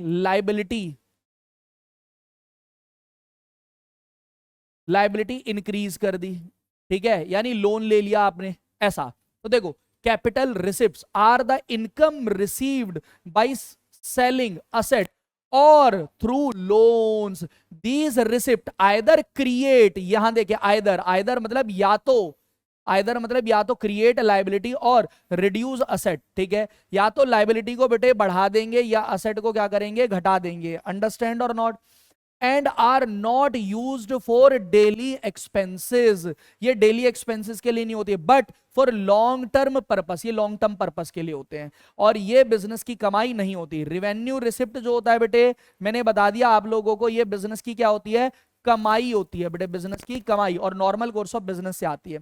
revenue receipt are the income that government or businesses gets from its normal operation यानी normal course of business, like tax, fees, profit from public services. These receipt do not reduce any asset. ये तो ना asset पे कोई impact डालेंगे और ना liability पे। They are used to meet daily expenses. I hope कि आपको रिसिप्ट बेटे समझ आ गई होगी। अगला देखते हैं बेटे, एक्सपेंडिचर। बहुत इंपॉर्टेंट है बेटे, बहुत इंपॉर्टेंट है, और एक्सपेंडिचर जरूर आपके एग्जाम में बच्चों आएगा ही आएगा। तो देखो, टाइप ऑफ एक्सपेंडिचर अगर समझें तो बेटे, एक्सपेंडिचर क्या होता है? बेसिकली बिजनेस से पैसा बाहर जा रहा है। क्लियर हो गई बात? और जो बिजनेस से पैसा बाहर जाएगा मेरे प्यारे बच्चों, मेनली तो दो है, वरना तीन तरीके से हम डिस्कस करते हैं। एक तो बेटे आपका हो गया कैपिटल एक्सपेंडिचर, एक हो गया रेवेन्यू एक्सपेंडिचर, और एक हो गया डेफर्ड रेवेन्यू एक्सपेंडिचर। मेनली आप इसको समझो बेटे, कैपिटल एक्सपेंडिचर और रेवेन्यू एक्सपेंडिचर को, ठीक है। एक एक्सपेंस बिजनेस को ऑपरेट करने के लिए होता है, चलाने के लिए होता है, जबकि एक एक्सपेंडिचर बिजनेस को बड़ा करने के लिए होता है। जो आपका रेवेन्यू एक्सपेंडिचर है, ये बिजनेस के जो डेली बेसिस के खर्चे हैं, उन डेली बेसिस के खर्चों को पूरा करने के लिए होता है। अगर एक बिजनेस अपने एम्प्लॉय को सैलरी पे कर रहा है, ये रेवेन्यू नेचर का एक्सपेंडिचर है। अगर वो रॉ मटेरियल पे खर्चा कर रहा है, रेवेन्यू नेचर का एक्सपेंडिचर है। बिल्डिंग का रेंट पे कर रहा है बिजनेस, रेवेन्यू नेचर का एक्सपेंडिचर है। क्लियर हो गई बात? यानी normal course of business production से रिलेटेड जो भी खर्चे होंगे वो सारे के सारे क्या होंगे बच्चों? रेवेन्यू नेचर के एक्सपेंस। और ये डेली बेसिस के एक्सपेंस है, इसीलिए इन्हें रिकरिंग इन नेचर भी कहा जाता है, यानी डेली होने वाले हैं। वहीं दूसरी तरफ बात करेंगे बेटे किसकी? कैपिटल एक्सपेंडिचर की। ये वो एक्सपेंडिचर है जो बिजनेस को बड़ा करने के लिए लगाए जाते हैं। एग्जाम्पल के तौर पर मेरे प्यारे बच्चों, अगर बिजनेस के अंदर प्लांट खरीदना है, मशीनरी खरीदना, फर्नीचर खरीदना, बिल्डिंग खरीदना है, उस समय जो पैसा लगाया गया उसे क्या कहेंगे बेटे? Capital expenditure. कैपिटल यानी असेट को एक्वायर करने के लिए, खरीदने के लिए जो खर्चे किए जाते हैं वो कहलाते हैं कैपिटल एक्सपेंडिचर। अंडरस्टैंड और नॉट? आप समझें, अगर भाई एक इंस्टीट्यूट है, उस इंस्टीट्यूट के अंदर एक नया बैच बनाना है, तो उस नए बैच को बनाने के लिए मेरे प्यारे बच्चों आपको क्या करना पड़ेगा? टीचर्स वगैरह हायर करने पड़ेंगे। अंडरस्टैंड और नॉट? इस कंडीशन के अंदर आप इलेक्ट्रिसिटी का बिल आ रहा है, टीचर की सैलरी पे कर रहे हैं, स्टेशनरी का खर्चा लग रहा है, लेकिन आपने ऑल टुगेदर बच्चे बहुत ज्यादा हो गए और उस कंडीशन के अंदर आपने एक नई बिल्डिंग ले ली। उस कंडीशन में क्या होगा, नया फर्नीचर लगाना है, नए एसी लगाने हैं, सारी चीजें आपको क्या करनी है बच्चों, नहीं। उस कंडीशन में हम क्या कहेंगे, बिजनेस बड़ा हो गया, और बड़ा हो गया तो आपने असेट्स खरीदी, और असेट को खरीदने पे जो भी खर्चा किया वो क्या होगा, कैपिटल एक्सपेंडिचर। गॉट इट और नॉट? बहुत बढ़िया। Capital expenditure recurring in nature नहीं होते, जबकि revenue expenditure recurring in nature होते हैं। रेवेन्यू एक्सपेंडिचर बच्चों आपके प्रॉफिट एंड लॉस अकाउंट को इंपैक्ट करेंगे, जबकि कैपिटल एक्सपेंडिचर आपकी बैलेंस शीट को इंपैक्ट करेंगे। आई होप कि आपको चीजें समझ में आ गई होगी। और वहीं बात करें डेफर्ड, डेफर्ड का मतलब क्या होता है बच्चों, डेफर्ड का मतलब होता है डिले, इंग्लिश में कह सकते हैं डिले, या फिर हिंदी में कह देते हैं स्थगित। स्थगित, स्थगित का मतलब क्या होता है बेटे, रोक रोक कर जब आप पेमेंट करते हैं उसे हम क्या कहते हैं बेटे, डेफर्ड रेवेन्यू एक्सपेंडिचर। तो ये डेफर्ड रेवेन्यू एक्सपेंडिचर क्या है, नेचर में तो ये रेवेन्यू एक्सपेंडिचर है, पेपर में बेटे जरूर आ रहा है, ये मैंने लिख दिया 1000%, पेपर में जरूर पूछा जाएगा आपसे डेफर्ड रेवेन्यू एक्सपेंडिचर क्या है तो इसका नेचर रेवेन्यू एक्सपेंडिचर। अच्छा, रेवेन्यू एक्सपेंडिचर के बारे में बताया हमने, जो रिकरिंग इन नेचर है, नॉर्मल कोर्स ऑफ बिजनेस में लगता है और एग्जॉस्ट हो जाएगा, खत्म हो जाएगा विद इन 1 ईयर, 1 साल के अंदर अंदर। लेकिन डेफर्ड रेवेन्यू एक्सपेंडिचर एक्सेप्शन है, एक्सेप्शन है बेटे। क्या बेटे, है तो ये नेचर इसका रेवेन्यू एक्सपेंडिचर, कोई भी असेट एक्वायर नहीं हुई है, लेकिन बेटे ये 1 साल के अंदर खत्म नहीं होगा, ये आपके 3 साल 4 साल लेंगे। एग्जाम्पल मैंने अभी लिया, दोबारा से ले लेता हूं। मान लो आपने सलमान खान से 20 लाख रुपए की एड करवा ली, और 20 लाख रुपए की जैसी एड कराई उसका बेनिफिट 4 सालों तक मिलेगा। तो आपने क्या करना है बेटे, 20 लाख रुपीस को आपने डिवाइड करना है कितने से बेटे, 20 लाख रुपीस को आपने डिवाइड करना है 20 लाख को 4 से, तो ये कितना आ जाएगा बेटे, ये आ जाएगा 5 लाख। ये आप 4 सालों तक 5 लाख रुपीस क्या करोगे, राइट ऑफ करोगे। ये आपका क्या बन गया बेटे, डेफर्ड रेवेन्यू एक्सपेंडिचर, एग्जांपल बन गया। तो देखते हैं बच्चों, यहां पर सबसे पहले कैपिटल एक्सपेंडिचर मैंने बता दिया आपको, ये बिजनेस को क्या ग्रो करने के लिए किया जाता है, असेट्स को खरीदने के लिए किया जाता है। Any expenditure which is incurred in acquiring or increasing the value of fixed asset, आगे बात, termed as capital expenditure. As such, the amount spent on the purchase or erection of a building, plant, furniture, etc. is called expenditure. Such expenditure yield benefit over a long period of time. लंबे समय तक benefit देते हैं, and hence return as asset. इसको हम क्या मानते हैं बेटे, asset मानते हैं, जैसा कि मैंने आपको बताया। वहीं अगर मैं revenue expenditure की बात करूं, डे टू डे का खर्चा है revenue expenditure, normal course of business को ऑपरेट करने का खर्चा है रेवेन्यू एक्सपेंडिचर, ये प्रॉफिटेबिलिटी को इंपैक्ट करता है और ये सीधा आपके प्रॉफिट एंड लॉस अकाउंट के अंदर शो किया जाता है। तो देखो, any expenditure full benefit of which is received during a 1 accounting period, यानी 1 साल के अंदर मिल जाता है, is termed as revenue expenditure. Such cost of goods sold, salary, rent, electricity charges etcetera, ये सारे के सारे क्या होते हैं बेटे, रेवेन्यू एक्सपेंडिचर होते हैं, और ये डेबिटेड करते हैं किसको बेटे, trading and profit and loss account को। ये बेटे आपके प्रॉफिट एंड लॉस अकाउंट के कौन सी साइड आएंगे, डेबिट साइड आएंगे, जबकि ये बैलेंस शीट में कहां जाएंगे, असेट साइड। आई होप कि आपको चीजें डिटेल के अंदर समझ आ गई हैं। आगे देखते हैं बेटे, डेफर्ड रेवेन्यू एक्सपेंडिचर, मैंने बता दिया ये बेटे 1000% एग्जाम में आएगी ही आएगी। क्या है भाई, there are certain expenditure which are revenue in nature, बहुत बढ़िया, नेचर तो रिवेन्यू है, but benefit of which is likely to be derived over a number of years, जो मैंने एग्जांपल लिया उसमें 4 ईयर्स तक। देखो समझना मेरी बात को, रेवेन्यू एक्सपेंडिचर क्या है सर, जो एग्जॉस्ट हो जाएगा, खत्म हो जाएगा 1 अकाउंटिंग ईयर के अंदर। क्लियर हो गई बात, ये नहीं हो गई। लेकिन डेफर्ड रेवेन्यू एक्सपेंडिचर है तो रेवेन्यू एक्सपेंडिचर, लेकिन 1 साल में खत्म नहीं होगा। ये एकमात्र एक्सपेंस है बेटे जो एक्सेप्शन है कि भाई रेवेन्यू एक्सपेंडिचर के बारे में माना क्या जाता है, 1 साल में क्या हो जाएगा, राइट ऑफ। लेकिन डेफर्ड रेवेन्यू एक्सपेंडिचर 1 साल में राइट ऑफ नहीं होगा, बट नेचर इसका क्या है, रेवेन्यू एक्सपेंडिचर। कैपिटल एक्सपेंडिचर जो होते हैं, असेट को खरीदने पे की एक्सपेंडिचर, ये सालों साल चलते हैं, अंडरस्टैंड। तो जो डेफर्ड रिवेन्यू एक्सपेंडिचर है ये कैपिटल एक्सपेंडिचर नहीं है, लेकिन कैपिटल एक्सपेंडिचर की तरह 3 साल 4 साल तक चलेगा, है लेकिन क्या, रिवेन्यू एक्सपेंडिचर। बहुत बढ़िया भाई। तो देखो आगे, such expenditure are termed as deferred revenue expenditure. The benefit of such expenditures generally last between 3 to 7 years. जी हाँ, ये 3 से 7 साल तक चलते। Such whole of such expenditure is not debited to profit and loss account of the current year. एक साल के अंदर इसके सारे एक्सपेंस को आप P&L अकाउंट में प्रेजेंट नहीं कर देंगे, but spread over the year of which the benefit is likely to last. लेकिन आप उतने समय तक बेटे इसको चलाएंगे जितने समय तक इसको का बेनिफिट आपको मिलेगा। जैसे मैंने बताया था आपको कि भाई 20 लाख रुपए का आपने एडवर्टीजमेंट पे क्या कर दिया, एक्सपेंडिचर, 4 साल तक बेनिफिट मिलेगा। पैसा कितना आ गया, 1 साल का 5 लाख। तो आप 5 लाख रुपयों को 4 साल तक प्रॉफिट एंड लॉस के अंदर बेटे डेबिट करेंगे। आगे देखो, एक्सपेंस की बात आ गई बेटे। एक्सपेंस क्या है मेरे प्यारे बच्चों, कहता है बिजनेस के अंदर मेरे प्यारे बच्चों जो आप प्रोडक्शन करते हैं गुड्स एंड सर्विसेज का, उसके ऊपर जो कॉस्ट लगती है उसको क्या कहते हैं हम, expense. Expense is the cost incurred in producing and selling the goods and services. Goods को बनाने से लेकर बेचने तक जो भी खर्चा लगता है वो सब क्या कहलाता है बेटे, एक्सपेंस कहलाता है। Example, cost of goods sold हो गया, amount paid, rent, salary, advertisement etcetera. और decline in value of asset caused by the use of such asset, business purposes, depreciation is also expense। ये सारी चीजें अब एक्सपेंस के अंदर मेरे प्यारे बच्चों आपका मॉनेटरी एक्सपेंस भी आ जाएगा और नॉन मॉनेटरी एक्सपेंस। मतलब सर समझाओ, मॉनेटरी एक्सपेंस जो कैश की फॉर्म में आप किसी को पे करोगे, सैलरी पे करी कैश की फॉर्म में, आप गुड्स खरीदोगे कैश की फॉर्म में। जबकि डेप्रिसिएशन क्या है, आपके बिजनेस के असेट की वैल्यू घट गई है लेकिन कैश आपने किसी को पे नहीं किया, वो भी क्या है, आपका एक्सपेंस है, नॉन मॉनेटरी एक्सपेंस। फिर आ जाते हैं बेटे इनकम। देखो क्या है इनकम,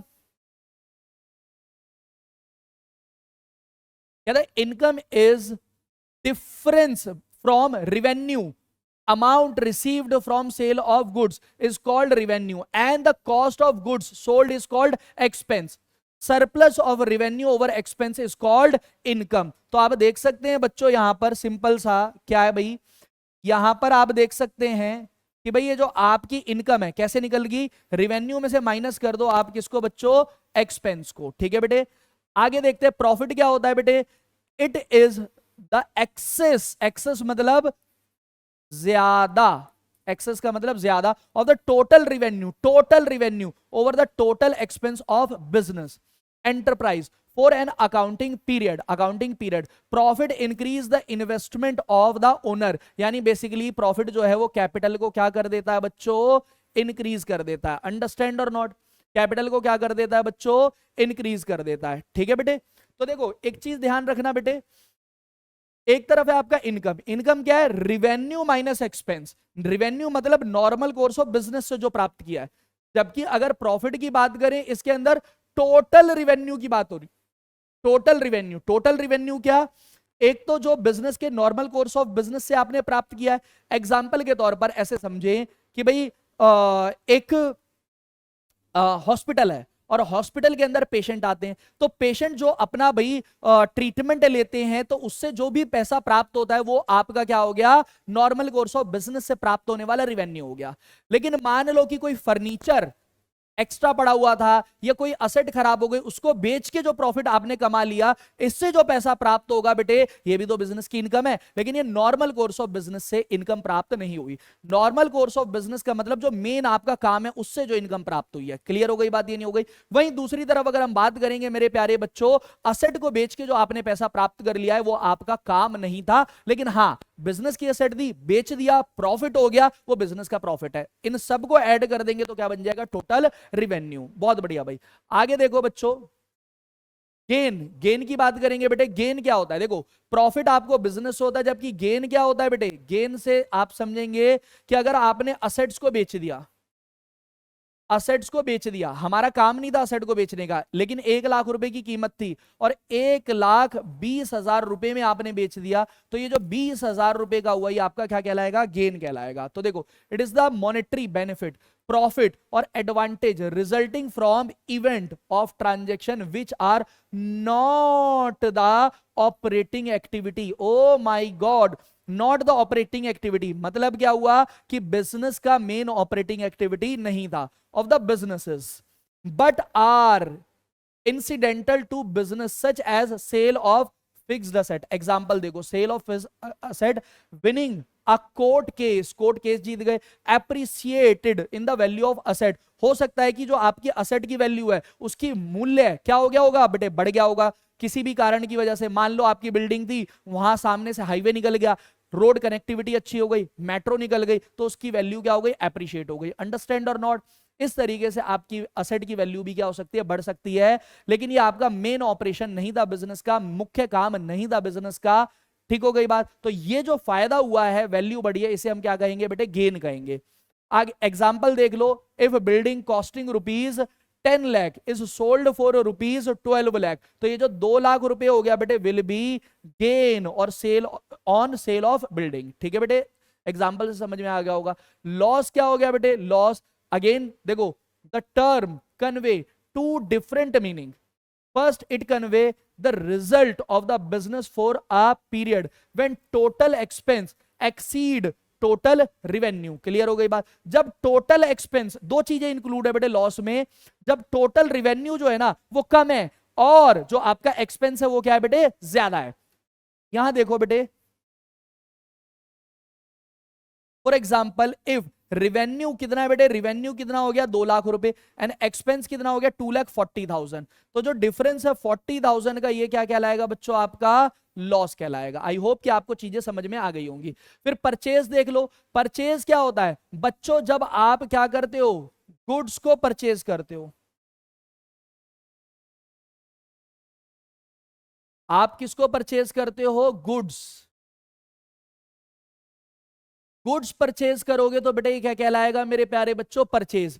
लेकिन अगर ध्यान से समझो, अगर आपने फर्नीचर परचेज करा है तो फर्नीचर अकाउंट खुलेगा, मशीनरी परचेज करा है मशीनरी अकाउंट खुलेगा, बिल्डिंग परचेज करा है बिल्डिंग अकाउंट खुलेगा, लेकिन बच्चों गुड्स परचेज करा है तो परचेज अकाउंट खुलेगा। क्लियर हो गई बात? सर गुड्स क्या होती है, वो नॉर्मल चीजें जिसका हम ऑपरेशन करते हैं। मान लो एक केक की दुकान है तो केक जो है उसके लिए क्या हो गया बेटे, गुड्स हो गया। एक कपड़े की दुकान है तो जितने भी कपड़े हैं वो उसके लिए क्या हो गया, गुड्स हो गया। होम अप्लायंस और इलेक्ट्रॉनिक प्रोडक्ट की दुकान है तो बेटे होम अप्लायंस और इलेक्ट्रॉनिक प्रोडक्ट क्या हो गया, उसके लिए गुड्स हो गया। आई होप कि आपको चीजें समझ आ गई होंगी। ठीक है, तो देख सकते हैं the term purchase is used only for the purchase of goods, जैसा कि मैंने समझाया, इन विच द बिजनेस डील, जिसके अंदर बिजनेस क्या करता है बच्चों, डील करता है। इन case of manufacturing concern goods means acquiring of raw material. मान लो एक समोसे बनाने वाली दुकान मैदा खरीद रही है, आलू खरीद रही है, मसाले खरीद रही है, ऑयल खरीद रही है, तो ये भी क्या होगा बेटे, गुड्स कहलाएगा, क्योंकि वो सबको मिलाकर बच्चों क्या करेंगे, समोसे का प्रोडक्शन करेंगे। तो रॉ मटेरियल उनके लिए परचेज होगा for the purpose of conversion into finish product and then sale. In case of trading concern goods are those things which are purchased for resale. Goods वो चीजें होती हैं बेटे जिससे आप क्या करोगे, वो रॉ मटेरियल होते हैं जिससे आप फाइनल प्रोडक्ट को क्या करोगे बेटे, बनाओगे। In both the cases the purpose of purchase is to make profit by resale. दोनों ही केसेस के अंदर बेटे उद्देश्य क्या है बेटे, प्रॉफिट कमाना गुड्स को खरीद के। देखो ये जो सामान है बेटे, देख रहे होगे आप बॉक्स पैक होके, ये किस तरफ जा रहा है बेटे, बिजनेस की तरफ जा रहा है, फैक्ट्री की तरफ जा रहा है, तो ये परचेज है, सामान अंदर जाएगा। लेकिन एक बात बताओ, हो सकता है कि आपने सामान खरीदा और सामान क्या निकल जाए, इधर देखो बेटे, डिफेक्टिव निकल जाए, हो सकता है कि नहीं हो सकता? तो फैक्ट्री क्या करेगी, उसको रिटर्न कर देगी। तो इसे, अब ये देखो फैक्ट्री से सामान बाहर जा रहा है, इसे कहते हैं हम परचेज रिटर्न।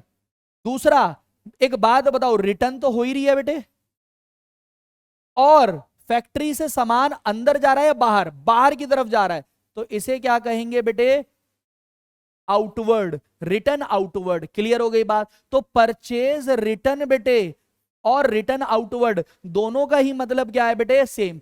जब आपने सामान खरीदा और वो सामान आपको एज पर दी क्वालिटी नहीं मिला, आपको पसंद नहीं आया, तो उस सामान को आप क्या कर सकते हैं, वापस। एक चीज ध्यान रखेंगे कि जब भी आप परचेज रिटर्न करते हैं तो जब मूल रूप से ट्रांजैक्शन जो है आपकी कैसे हुई थी, उधार हुई थी, क्रेडिट पे हुई थी, तब आप सामान को रिटर्न कर सकते हैं। कैश पे बेटे सामान को रिटर्न नहीं किया जाता। आगे देखो, परचेज रिटर्न मैंने बता दिया। कहता when purchase goods are return, जब आपने सामान खरीदा था सप्लायर से, उसको क्या कर दिया आपने, वापस। These are known as purchase return. Clear हो गई बात, ये नहीं हो गई। और इसी का दूसरा नाम क्या, रिटर्न आउटवर्ड। आपको समझ में आ गया होगा, फैक्ट्री से सामान कहां जा रहा है बेटे, बाहर जा रहा है, तो इसको हम क्या कहेंगे बच्चों, इसको हम कहेंगे रिटर्न आउटवर्ड कहेंगे। अंडरस्टैंड, बहुत बढ़िया।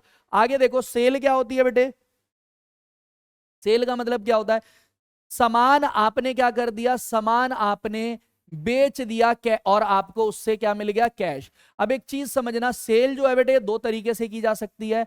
एक कर सकते हैं आप कैश में और एक कर सकते हैं उधार। उधार को हम कहते हैं बेटे क्रेडिट पे। क्लियर हो गई बात। तो जब ये सेल क्या एक ट्रांजैक्शन है, तो आपने देन किसका कर दिया, गुड्स का, सेल का देन कर दिया, मिलेगा आपको क्या, कैश, या मिलेगा प्रॉमिस। और अगर प्रॉमिस मिलता है तो ये आपके लिए किससे मिलेगा, पर्सन से मिलेगा। तो जब ये प्रॉमिस मिलेगा तो वो आपकी क्या बन जाएगी बच्चों, असेट्स बन जाएगी। पढ़ते हैं इसको डिटेल में। कहता है sale means transfer of ownership, आपने सामान बेच दिया, ओनरशिप दे दी of goods and services to customer for a price. For example, if Tarun to Varun sells a computer, the ownership of computer will be transferred to Varun। भाई तरुण ने सामान बेच दिया, कंप्यूटर बेच दिया वरुण को, तो अब ओनरशिप किसकी हो गई, Varun. And Tarun is entitled to receive the agreed price. और भाई तरुण को क्या मिलेगा, पैसा मिलेगा, किससे मिलेगा, वरुण से। The term sale is used only for those goods which are purchased for resale purpose। बहुत इंपॉर्टेंट है, ध्यान से समझना। सेल वर्ड का इस्तेमाल हम हर जगह नहीं कर लेंगे बेटे। अगर आपके पास फर्नीचर था, आपने फर्नीचर को बेच दिया, तो वो सेल नहीं है बेटे, फर्नीचर कम होगा। आपके पास बिल्डिंग थी, आपने बिल्डिंग को बेच दिया, आप बिल्डिंग को सेल नहीं कह सकते, बिल्डिंग को कम करेंगे। आपके पास मशीनरी थी, आपने मशीनरी को बेच दिया, तो आप मशीनरी को सेल नहीं कहेंगे, आप मशीनरी को क्या करेंगे, कम करेंगे। लेकिन अगर आपने गुड्स परचेज करी थी, गुड्स जिसके अंदर आप डील कर रहे हो, अगर आपने उसको बेचा है प्रॉफिट पर्पस के लिए, तो उसको ही सेल कहा जाएगा। ध्यान रखेंगे मेरे प्यारे बच्चों, सेल कहीं पर भी इस्तेमाल नहीं कर लेंगे। सेल का मतलब सिर्फ, सेल वर्ड का इस्तेमाल सिर्फ वहीं किया जाएगा जहां पर आपने सामान को परचेज किया। पहले गुड्स को परचेज, गुड्स को परचेज किया, देन अगर आप उसको सेल करेंगे तो वो आपका सेल कहलाएगा। ठीक है बेटे, आगे देखते हैं। It also include revenue from service provide to customer. Clear हो गई बात। अब देखो, सामान आपने बेचा, और अगर बच्चों ये सामान क्या हो गया, सेल्स रिटर्न क्या है, ध्यान से समझेंगे। सेल्स रिटर्न क्या है, सेल्स रिटर्न, ये देखो, ये आपने बना दी भाई क्या, एक फैक्ट्री बना दी, ठीक है। अब ये सामान जो है आपका क्या हो गया बेटे, फैक्ट्री में वापस आ गया, तो इसे क्या कहेंगे बेटे,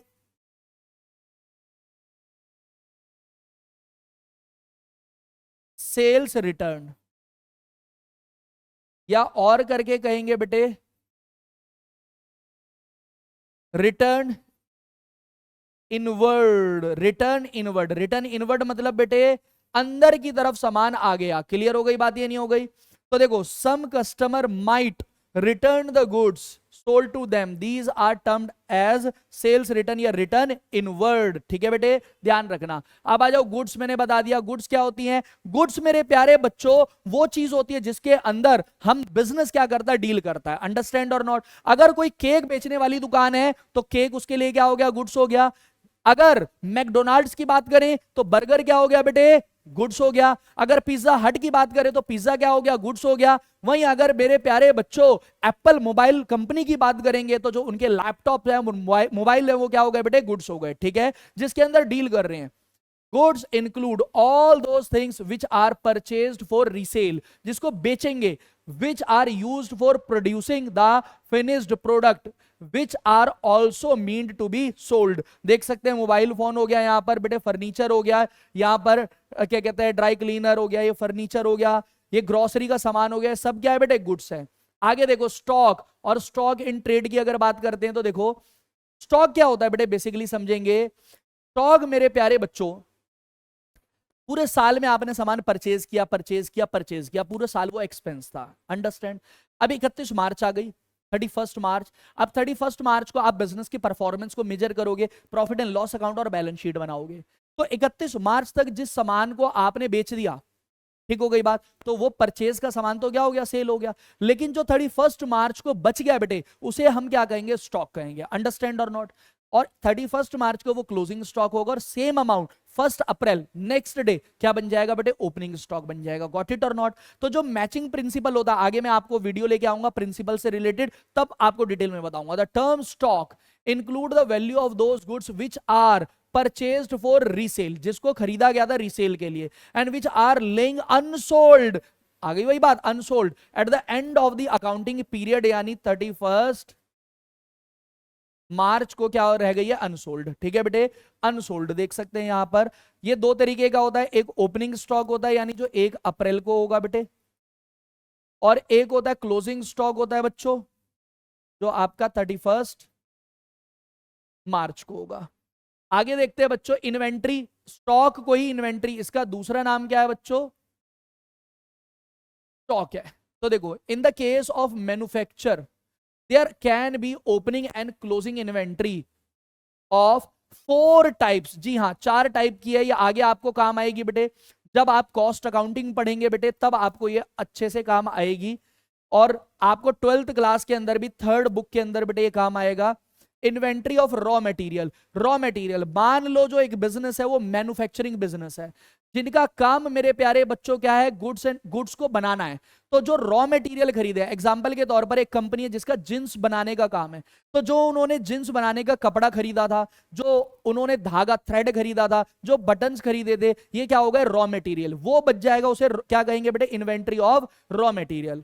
वहीं मेरे प्यारे बच्चों, inventory of work in progress. ऐसा भी हो सकता है बच्चों कि जो उन्होंने जींस बनाने वालों ने बेटे क्या किया है, जींस बनाई, लेकिन अभी वो फाइनल नहीं हुई है बेटे, अभी वो फाइनल नहीं हुई है, तो उसे क्या कहा जाएगा बेटे, inventory of work in progress. Understand. It is also termed as inventory of partly finished goods. It means goods is semi finished form, such goods need further processing for converting into the finish goods. Clear है। मान लो उनमें पूरी stitches नहीं हुए हैं, packing नहीं हुई है, बटन नहीं लगे हैं, तो वो अभी वो सेमी फिनिश्ड है, उसे WIP वर्क इन प्रोग्रेस कहा जाता है। फिर इन्वेंट्री ऑफ फिनिश गुड्स, आपने सामान बना लिया है, पैकिंग हो चुकी है, लेकिन अभी तक बिकी नहीं है, वो आपके पास रखा हुआ है, सेल नहीं किया, तो अब वो क्या हो जाएगा बेटे, इन्वेंट्री ऑफ फिनिश गुड्स। और लास्ट में आ जाता है inventory of stock in trade. Oh my God, मान लो जो जींस बनाने वाली कंपनी है, वो सिर्फ जींस बनाती है और बेचती है, लेकिन बेटे वो शर्ट भी बेचती है, लेकिन शर्ट वो बनाती नहीं है, शर्ट वो डायरेक्ट खरीदते हैं, अपने पास लाते हैं और उसको आगे बेच देते हैं। क्लियर हो गई बात, ये नहीं हो गई? तो कहने का मतलब क्या हुआ कि जब आप फिनिश गुड्स ही खरीद रहे हैं और उसको आगे बेच रहे हैं, तो और उसका आपके पास स्टॉक बच गया, तो उसे क्या कहा जाएगा, स्टॉक इन ट्रेड। अंडरस्टैंड और not. It include the value of those goods which are purchased for resale. मान लो हल्दीराम है बेटे, हल्दीराम क्या कोका कोला बनाता है? नहीं बनाता, वो आगे से खरीदता है और फिर उसको आगे प्रॉफिट मार्जिन ऐड करके बेच देता है। तो कोका कोला का जो स्टॉक बच गया हल्दीराम के पास, वो क्या कहलाएगा मेरे प्यारे बच्चों, स्टॉक इन ट्रेड। बहुत बढ़िया, आई होप कि आपको चीजें समझ आ गई होंगी। अब आ जाओ trade receivable. Trade receivable, trade receivable क्या भाई, मैंने क्या करा था, ध्यान से देखो, सेल किया सामान। अब सेल बेटे मैं 2 तरीके से कर सकता हूं, एक तो कैश में और एक क्रेडिट पे। क्रेडिट मतलब उधार। अब क्रेडिट पे भी करूंगा तो मुझे क्रेडिट का मतलब क्या है, उधार। उधार मैंने सामान बेचा तो मुझे मिला क्या बेटे, प्रॉमिस। और प्रॉमिस 2 तरीके से मिल सकता है, एक तो ओरल प्रॉमिस मिल सकता है और एक रिटर्न प्रॉमिस मिल सकता है। भाई ओरल प्रॉमिस मिला तो क्या बन गया बेटे, डेटर, ये पर्सन है। और रिटर्न प्रॉमिस मिला तो ये क्या बन गया बेटे, BR यानी बिल रिसीवेबल। अंडरस्टैंड और नॉट। तो देखो जरा, अगर मैं बात कर रहा हूं ट्रेड रिसीवेबल की, तो इसके अंदर कितनी चीजें हैं, 2 चीजें, एक है डेटर और एक है बिल रिसीवेबल। बहुत इंपॉर्टेंट है बेटे, ये बहुत इंपॉर्टेंट है। क्लियर हो गई बात?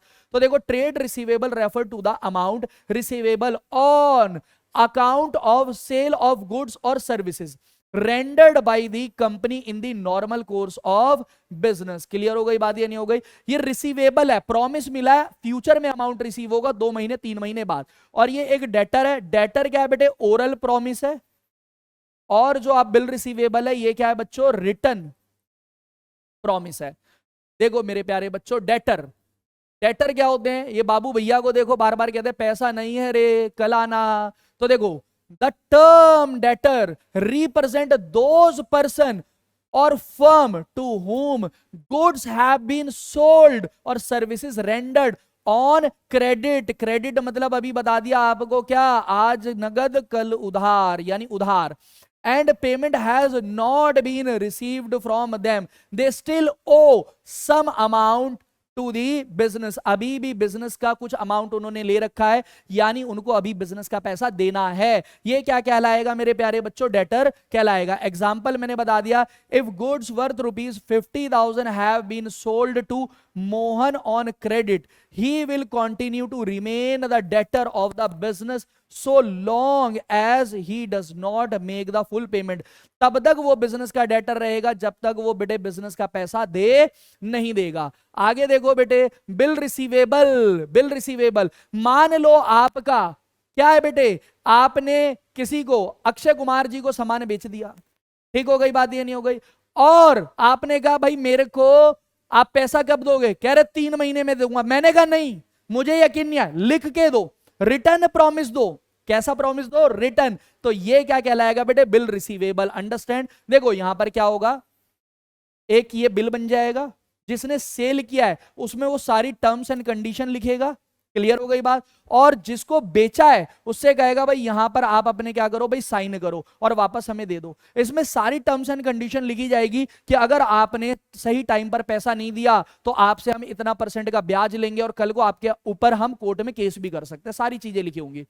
तो देखो, अ bill of exchange become bill receivable for the person who draw it, जो ड्रॉर होगा, जो बिल बनाएगा। मान लो मैंने सामान बेचा है तो मैं बिल बनाऊंगा और सामने वाला बंदा साइन करेगा, तो मेरे लिए तो बिल रिसीवेबल है और सामने वाले के लिए क्या है बेटे, बिल्स पेबल है। And get it back after it acceptance from the ड्रॉई। ड्रॉई कौन होगा, जो इसको बेटे एक्सेप्ट करेगा, जो इस पे साइन करेगा। दस bill receivable is an accounting term और बिल्स ऑफ एक्सचेंज, ठीक है बेटे। ड्रॉज ऑन डेटर, डेटर के ऊपर बनाया जाता है, और received by way of endorsement from them, ठीक है बेटे। आगे देखो, ट्रेड पेबल क्या होता है मेरे प्यारे बच्चों, मैंने सामान क्या करा है बेटे, परचेज करा है। क्या करा है बच्चों,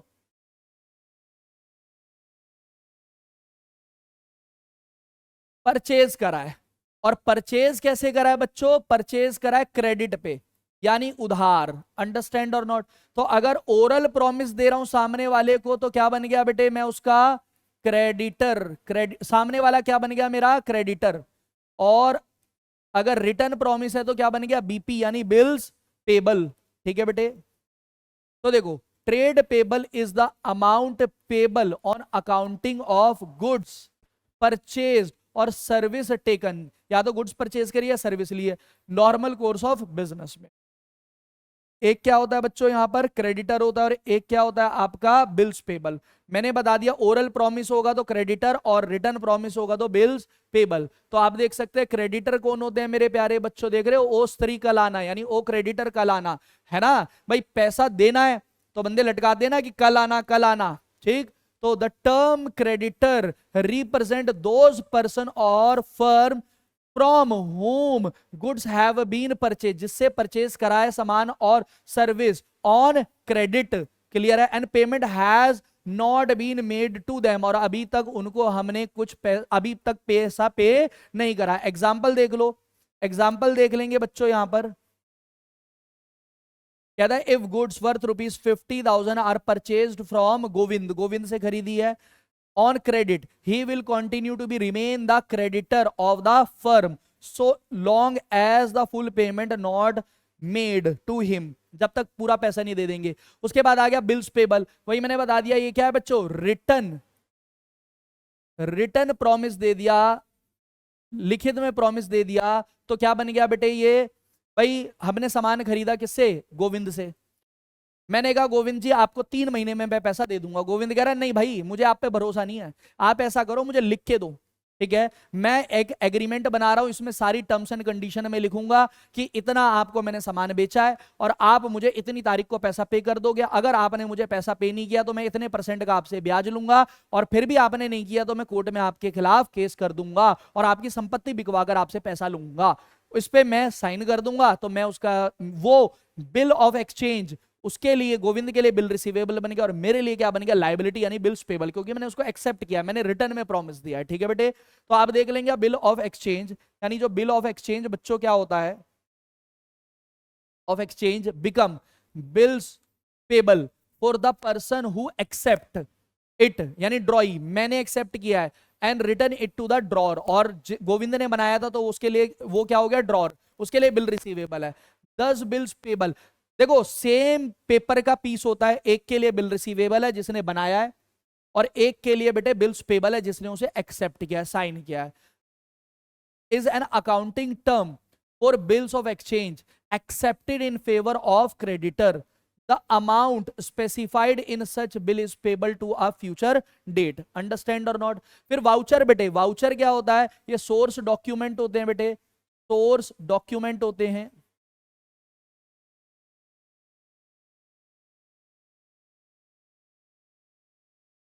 सोर्स डॉक्यूमेंट होते हैं बेटे, और इसको आसान भाषा में समझने के लिए आप समझ लो बिल। क्लियर हो गई बात। वाउचर क्या होते हैं, बिल। मेरे प्यारे बच्चों, जितनी भी ट्रांजैक्शन है, ट्रांजैक्शन का आधार, ट्रांजैक्शन का बेस है ही बेटे वाउचर। अगर आपके पास वाउचर नहीं है तो वो ट्रांजैक्शन आपके बिजनेस में हुई है, इसका सबूत क्या है आपके पास, कैसे आप प्रूव करोगे, कैसे आप फाइनल अकाउंट बनाओगे। कल को आप अगर अपने खातों को ऑडिट कराओगे तो सबसे पहले आपको वाउचर ही दिखाने पड़ेंगे कि देखो ये हमारे पास वाउचर है, यानी हमारी ट्रांजैक्शन के क्या है बेटे, सबूत है। तो वाउचर सबसे इंपॉर्टेंट चीज है, बेस है, नींव है बिजनेस की ट्रांजैक्शन का। अगर वाउचर नहीं है तो इसका मतलब बिजनेस में ट्रांजैक्शन भी नहीं हुई है। तो देखो, अ voucher is document which provide the authorization to pay and on the basis of which the business transaction are first of all recorded in the books of account। oh my god, यानी कि अगर voucher नहीं होता तो books of account के अंदर आप journal entry पास कर ही नहीं पाते, रिकॉर्ड कर ही नहीं पाते। A separate voucher is prepared for each transaction and it specifies the account to be debited or credited। Her transaction, अगर 1,00,000 ट्रांजेक्शन है तो 1,00,000 वाउचर बनेंगे बेटे, ध्यान रखना, हर ट्रांजेक्शन का अलग वाउचर होता है और वो बताता है कि कौन सा अकाउंट डेबिट होगा और कौन सा अकाउंट क्रेडिट होगा। आगे देखते हैं बेटे, वाउचर के बाद डिस्काउंट। डिस्काउंट क्या होता है मेरे प्यारे बच्चों, डिस्काउंट का मतलब होता है छूट। क्लियर हो गई बात, ये नहीं हो गई। और डिस्काउंट बेटे दो प्रकार के होते हैं, ध्यान से देखो। डिस्काउंट एक होता है बच्चों आपका ट्रेड डिस्काउंट और एक होता है बच्चों आपका कैश डिस्काउंट। ठीक है, तो देखो, discount is either an allowance offered by a seller of goods out of the selling price of goods. मान लो मेरे प्यारे बच्चों, एक प्रोडक्ट था आपका जिसकी कीमत 10,000 रुपए की थी, आपने कहा था जी 1,000 रुपए का इस पे हम डिस्काउंट दे देंगे, यानी 9,000 रुपए में ये सामान दे देंगे। तो 1,000 रुपए का क्या हो गया बच्चों, ये डिस्काउंट हो गया। 1,000 का क्या कहलाएगा बच्चों, डिस्काउंट कहलाएगा। गॉट इट और नॉट। ठीक है, अब देखो, डिस्काउंट दो तरीके के होते हैं, एक ट्रेड डिस्काउंट और एक कैश डिस्काउंट। ट्रेड डिस्काउंट क्या होता है, जब बल्क में एक सर्टेन क्वांटिटी कोई व्यक्ति खरीदता है या बेचता है, तो जब उस ट्रांजैक्शन के समय जो डिस्काउंट दिया जाता है, that will known as trade discount. ठीक है, तो ट्रेड डिस्काउंट का जो रिलेशन है वो बेटे क्वांटिटी से है। ऑन दी अदर हैंड आ गया कैश डिस्काउंट। जो सेलर होता है वो मेरे प्यारे बच्चों पेमेंट को अर्ली रिसीव करने के लिए एक टेम्पटेशन देता है कि भाई परचेजर को, कि अगर आप इस सर्टेन डेट तक मुझे पैसा दे दोगे तो मैं आपको फर्दर और डिस्काउंट दूंगा, that will known as cash discount. तो कैश डिस्काउंट का जो मेरे प्यारे बच्चों रिलेशन है वो पेमेंट से है, जबकि ट्रेड डिस्काउंट का जो रिलेशन है वो आपका किससे है बच्चों, आपका एक सर्टेन क्वांटिटी से है। अंडरस्टैंड। ट्रांजैक्शन के टाइम पे जो डिस्काउंट दिया जाता है that is known as a trade discount, जबकि सेटलमेंट और पेमेंट के टाइम पे जो डिस्काउंट दिया या लिया जाता है वो कहलाता है cash discount. Trade discount invoice के अंदर रिकॉर्ड नहीं होता। एग्जांपल के तौर पर, मैं भाई चेयर लेने गया, मैंने पूछा कि एक चेयर कितने की है, उसने कहा 1,000 रुपीज की एक चेयर है। मैंने कहा भैया 50 चेयर चाहिए, अब बताओ। तो अब मैंने एक ह्यूज क्वांटिटी के अंदर ऑर्डर कर दिया, उसने कहा आप 1,000 50 चेयर खरीद रहे हो तो 1000 वाली चेयर आपको 800 रुपए की लग जाएगी। क्लियर हो गई बात? अब आप मुझे बताओ वो इनवॉइस यानी वाउचर बनाएगा कितने से, 1000 से या 800 से? 800 से। इसका मतलब क्या हुआ कि मेरे प्यारे बच्चों ट्रेड डिस्काउंट को बिल के अंदर, इनवॉइस के अंदर रिकॉर्ड ही नहीं किया जाता, और इनवॉइस के अंदर रिकॉर्ड नहीं किया जाता तो उसको हम बुक्स ऑफ अकाउंट के अंदर भी रिकॉर्ड नहीं करेंगे, जबकि कैश डिस्काउंट को हम बिल के अंदर रिकॉर्ड करते हैं और कैश डिस्काउंट को हम बुक्स ऑफ अकाउंट के अंदर भी रिकॉर्ड करेंगे। आई होप कि आपको चीजें समझ आ गई होंगी। कैश डिस्काउंट रिकॉर्ड होगा, ट्रेड डिस्काउंट रिकॉर्ड नहीं होगा। कैश डिस्काउंट जुड़ा हुआ है पेमेंट के साथ, जबकि ट्रेड डिस्काउंट जुड़ा हुआ है एक सर्टेन ट्रांजैक्शन, सर्टेन क्वांटिटी के साथ। आई होप कि आपको चीजें समझ आ गई होंगी।